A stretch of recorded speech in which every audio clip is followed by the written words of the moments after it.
इस कार्यक्रम के प्रायोजक हैं न्यू मैक्स रियल एस्टेट का भरोसेमंद नाम, फोर्ब्स ग्लोबल प्रॉपर्टीज, जियोस्पार group, Ram Ratan group, Naurang flour mill का नौरंग गोल्ड चक्की फ्रेश आटा, मैदा और सूजी। नौरंग फ्लोर मिल, आपके रसोई की शान, हमारी पहचान, शुद्धता की पहचान। नौरंग फ्लोर मिल। भारतीय व्यापार महोत्सव 1 से 4 मई, भारत मंडपम, नई दिल्ली। नमस्कार, आप देख रहे हैं यंग भारत वर्ल्ड और मैं हूं आपके साथ अनन्या।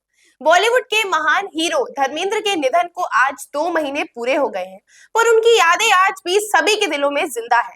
खासकर उनकी दूसरी पत्नी और बॉलीवुड की ड्रीम गर्ल हेमा मालिनी के दिल में तो बिल्कुल है। हेमा मालिनी ने हाल ही में एक इंटरव्यू में खुलकर अपने दिल की बात कही है, जो हर फैन को भावुक कर देती है। हेमा मालिनी ने कहा कि धर्मेंद्र के बिना उनका जीवन, उनके लिए जीना आसान नहीं है। वे मान ही नहीं पा रही कि धर्मेंद्र अब उनके साथ नहीं है। उन्होंने बताया कि धर्मेंद्र सिर्फ भारत में ही नहीं बल्कि दुनिया भर में अपनी कला और व्यक्तित्व के लिए प्रसिद्ध थे। वैश्विक स्तर पर उन्हें सम्मान मिला और उन्हें चाहने वाले हर देश में थे। हेमा ने याद किया कि जब वे विदेश जाते थे तो फैंस की भीड़ धर्मेंद्र के चारों ओर उमड़ती थी। हेमा मालिनी ने यह भी बताया कि उनके और धर्मेंद्र के बीच हमेशा काम के चलते समय कम होता था। दोनों अपने करियर के चरम पर थे और शूटिंग के सिलसिले में व्यस्त रहते थे, इसलिए एक दूसरे के साथ वक्त निकालना मुश्किल हो जाता था। इसलिए वे जानबूझकर एक ही फिल्म की कई फिल्मों में साथ काम करते थे ताकि कम से कम सेट पर तो साथ मिल सके। ये एक प्यारा सा तरीका था जिससे उन्होंने अपने प्यार को समय देने की कोशिश की। धर्मेंद्र के जाने का दुख हेमा को हर पल महसूस होता है। हेमा मालिनी ने भावुक होकर कहा, मैं हर मिनट उनकी कमी महसूस करती हूँ। मैं खुद से बार बार पूछती हूँ कि क्या वे सच में चले गए हैं, मैं उनसे फिर कब मिल पाऊंगी।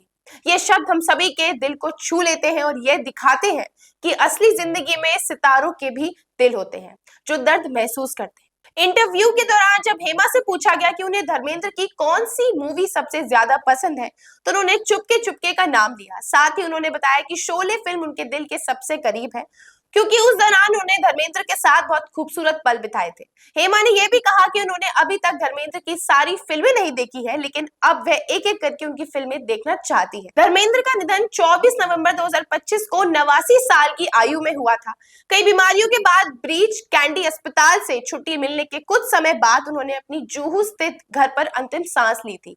आज भी उनकी यादें उनके फिल्मी नगमों की तरह हमारे दिलों में गूंजती है और उनका नाम हम सबके दिल में अमर रहेगा।